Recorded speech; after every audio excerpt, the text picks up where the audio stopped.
Aujourd'hui, avec l'aide d'Allah Tabaraka wa Ta'ala, on va vous parler d'une chose que tout le monde a connue dans sa vie et que certains, pendant que je suis en train de parler là, vivent cette chose. Cette chose-là a touché énormément de monde. Gouverneurs et gouvernés, riches et pauvres, le roi dans son royaume, l'emprisonné dans sa prison, l'employé dans son entreprise, homme, femme, petit et grand. Il n'y a pas une personne qui n'a pas été touchée par cette chose dont on va parler aujourd'hui. Cette chose, mes chers frères et sœurs, c'est les soucis.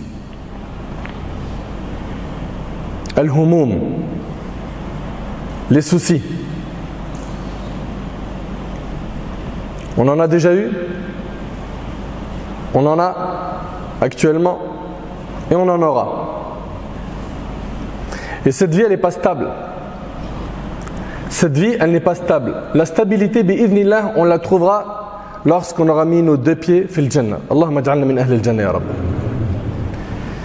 Les soucis qui rongent l'esprit, qui rendent la vie difficile. Lorsqu'on est soucieux, une heure, elle passe comme une semaine. Et une semaine, elle passe comme un mois. Quand on est dans les soucis, le cerveau est très affecté. Le cœur prend un coup. Cette dunya qui est vaste devient étroite à nos yeux. Pourquoi? Parce que j'ai des soucis. Je me sens pas bien. Je me sens mal. Certains ont des soucis d'ordre financier. D'autres, c'est des soucis dans leur travail. D'autres, c'est dans leur vie de couple. D'autres, c'est dans leur célibat. D'autres, c'est avec leurs enfants. Ils sont soucieux. D'autres, ils ont des soucis scolaires. Je passe un examen à la fin de l'année. Il faut que je le valide. Tout le monde sur Terre vit de temps à autre des soucis.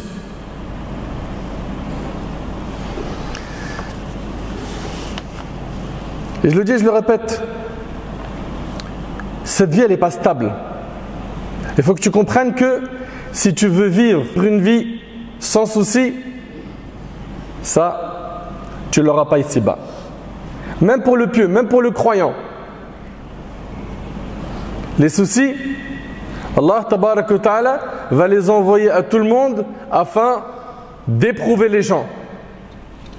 Par le biais de ces soucis, certains vont perdre énormément de péchés. Ils vont gagner beaucoup de bonnes actions. Comprenez donc, mes chers frères et sœurs, que nous sommes dans une vie qui n'est pas stable. Et donc toute personne clairvoyante doit faire le nécessaire. Pourquoi? Pour préparer l'autre vie, qu'elle est stable, confortable, éternelle. Elle a été préparée par le Seigneur des mondes comme récompense pour les pieux et les pieuses. Allahumma ja'alna minhum ya Rabb. C'est pour cela, subhanallah, que lorsque les gens entreront au paradis, regardez bien, ils vont dire quoi quand ils vont rentrer? وَقَالُوا الْحَمْدُ لِلَّهِ الَّذِي أَذْهَبَ عَنَّا الْحَزَنَ إِنَّ رَبَّنَا لَغَفُورٌ شَكُورٌ. Et ils diront, quand ils vont rentrer au paradis, louange à Allah qui a écarté de nous l'affliction. L'affliction, les tristesses profondes. Notre Seigneur est certes pardonneur et reconnaissant. الذي أحلنا دار المقامة من فضله لا يمسنا فيها نصب ولا يمسنا فيها لغوب. C'est lui qui nous a installés par sa grâce dans la demeure de la stabilité où nulle fatigue, nulle lassitude ne nous touche. La demeure de la stabilité, c'est pas celle-là. On s'est trompé. On a trop misé sur la vie d'ici-bas. Un tel, il court derrière le prestige. L'autre derrière la notoriété. L'autre derrière le grand rang social. Derrière l'argent, etc. Vous vous êtes loupés. Vous vous êtes loupés. Ici sur terre, ton objectif premier doit être de gagner la satisfaction d'Allah Tabaraka wa Ta'ala. Mes chers frères et sœurs, on a été touchés par des soucis, mais gardez en tête une chose, c'est qu'Allah Tabaraka wa Ta'ala sait ce que tu vis. N'oublie pas qu'Allah Tabaraka wa Ta'ala a la connaissance parfaite de toutes choses. N'oublie pas également qu'Allah est sage dans ses décisions. N'oublie pas qu'Allah tabarak wa ta'ala, il est Arhamur Rahimin, le plus miséricordieux des miséricordieux. Donc quand tu es touché par des soucis, comprends que ce n'est pas négatif pour le croyant.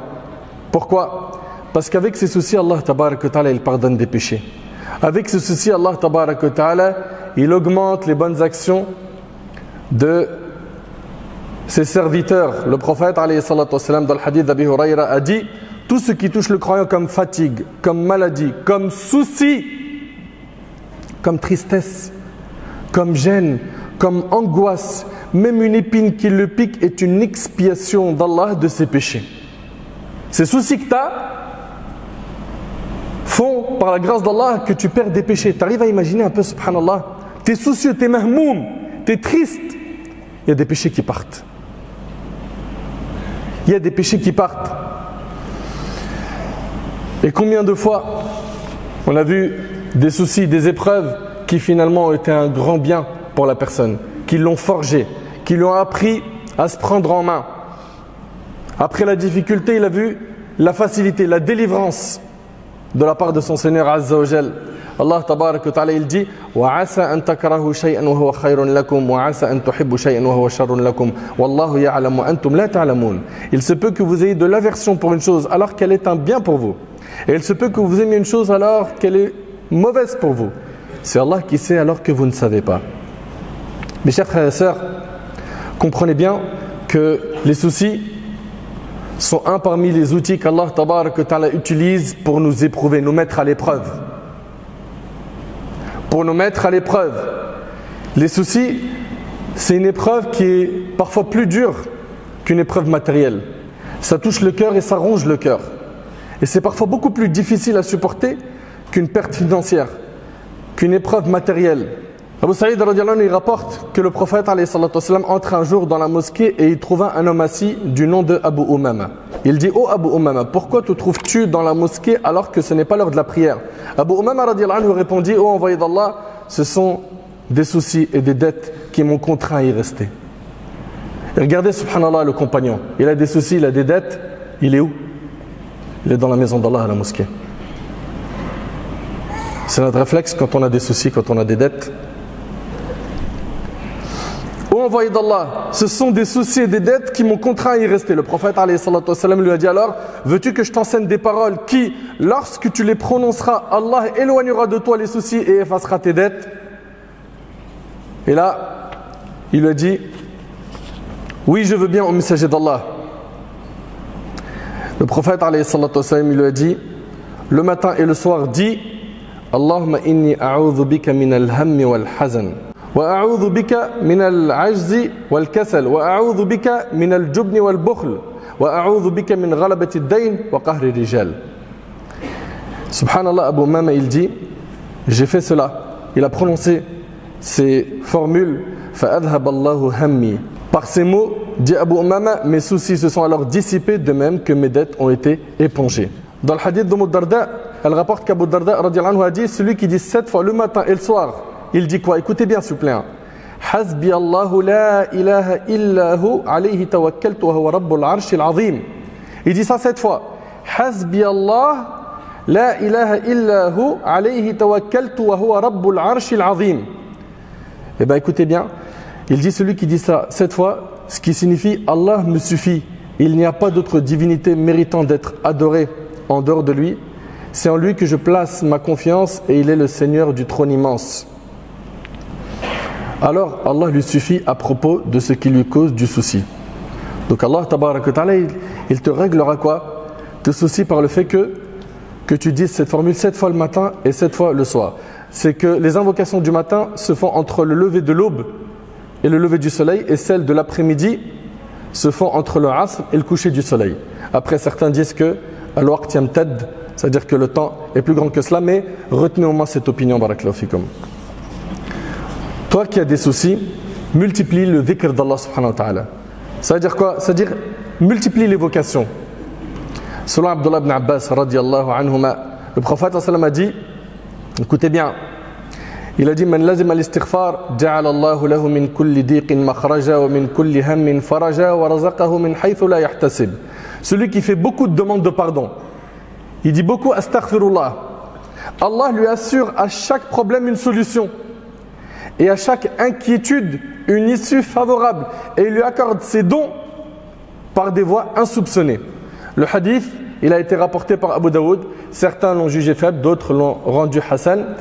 Pour ce qui est de ce hadith, retenez ahmiyat l'istighfar, l'importance de dire astaghfirullah. T'es soucieux, multiplie de dire astaghfirullah, astaghfirullah, astaghfirullah, astaghfirullah. Wallahi al-azim, ça fait disparaître les soucis. Ça règle des épreuves. Multiplie l'istighfar. Vous savez, notre grand problème, il est dans quoi? C'est qu'on s'est énormément plaint aux humains. On s'est plaint aux humains. On a cherché chez les humains des solutions. On s'est penché vers eux. Certains ont placé leur confiance aux humains. Moi, de toute façon, si je tombe, il y a un tel. S'il m'arrive un problème, alhamdoulilah, je connais un tel. Toute notre confiance, notre tawakkul, certains l'ont placé sur qui? Sur des humains. Résultat, leurs soucis se sont multipliés. Les problèmes ne se sont pas réglés. Leur situation, malheureusement, va de pire en pire. Et si seulement on avait dirigé nos cœurs vers Allah, tabarak wa ta'ala, si seulement on avait frappé à la porte du maître des cieux et de la terre, si seulement on l'avait invoqué, on l'avait supplié, Allah tabarak wa ta'ala aime voir de son serviteur ad-du'a, l'adoration, al-ibad.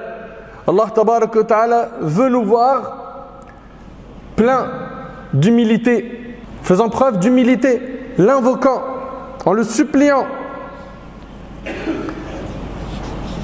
Il y a également un hadith où un homme est venu voir le prophète alayhi salatu wassalam. Le hadith il est rapporté par l'imam Ahmad et il lui a dit: est-ce que je dédie mes invocations à prier sur toi? C'est-à-dire qu'il a des invocations qu'il fait tous les jours et il lui a dit: je dédie mes invocations à prier sur toi, à dire Allahumma salli wa sallim ala nabina Muhammad. D'accord? Allahumma salli wa sallim ala nabina Muhammad. Donc de prier sur le prophète alayhi salatu wassalam. Le prophète alayhi salatu wassalam, il lui a dit: si tu fais cela, Allah, écoutez bien, te protégera de tous tes soucis ici-bas et de ceux de l'au-delà. De multiplier la prière sur le prophète. Dis-le quand tu es soucieux. Allahumma salli wa sallim ala nabina Muhammad. Prie sur le prophète sallam. Multiplie l'istighfar. Multiplie les du'a, afkar al-sabah ou al-masa.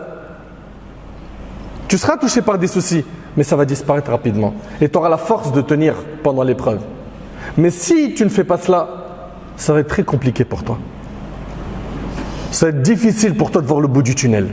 Mes chers frères et sœurs, également ce dua dans le hadith d'Ibn Mas'ud radiyallahu anhu. Abdullah ibn Mas'ud radiyallahu anhu, il rapporte que le prophète sallam a dit: il n'y a absolument personne qui est touché par un souci ou une peine et dit, écoutez bien, il n'y a absolument personne qui est touché par un souci ou une peine et dit Allahumma inni abduk wa ibnu abdik wa ibnu amatik nasiyati biyadik madin fiya hukmuk adlun fiya qada'uk أسألك بكل اسم هو لك سميت به نفسك أو علمته أحدا من خلقك أو أنزلته في كتابك أو استأثرت به في علم الغيب عندك أن تجعل القرآن ربيع قلبي ونور صدري وجلاء حزني وذهاب همي إلا أذهب الله همه وحزنه وأبدله مكانه فرجا. الحديث. Oh Allah, je suis ton serviteur, le fils de ton serviteur, le fils de ta servante. Mon front est dans ta main.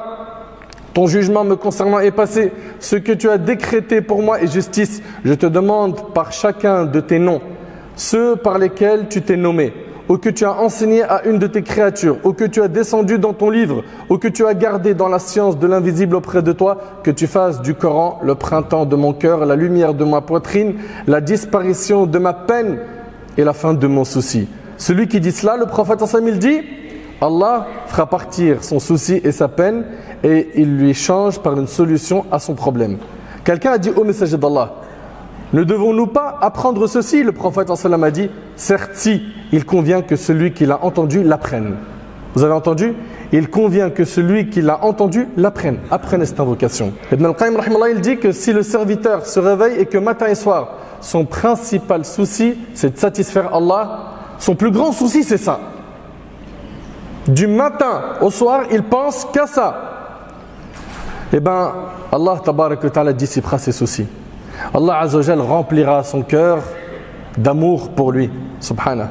Allah subhanahu wa ta'ala fera que sa langue sera constamment dans le dhikr, que ses membres seront en permanence dans l'adoration. Par contre, si matin et soir, son principal souci c'est quoi? La dunya, la vie d'ici-bas, l'euro, gagner plus, travailler plus pour gagner plus. S'il est dans ce cas de figure, eh ben, sa situation va être difficile. D'ailleurs, Allah tabarak wa ta'ala, il dit وَمَنْ يَعْشُ عَنْ ذِكْرِ الرَّحْمَنِ نُقَيِّدْ لَهُ شَيْطَانًا فَهُوَ لَهُ قَرِينٌ. Et quiconque s'aveugle du rappel du tout miséricordieux, et quiconque s'aveugle et s'écarte du rappel du tout miséricordieux, tu t'écartes du Coran, tu t'écartes de la religion, tu t'écartes du dîn. Écoutez bien, Allah il dit, nous lui désignons un diable qui devient son compagnon inséparable.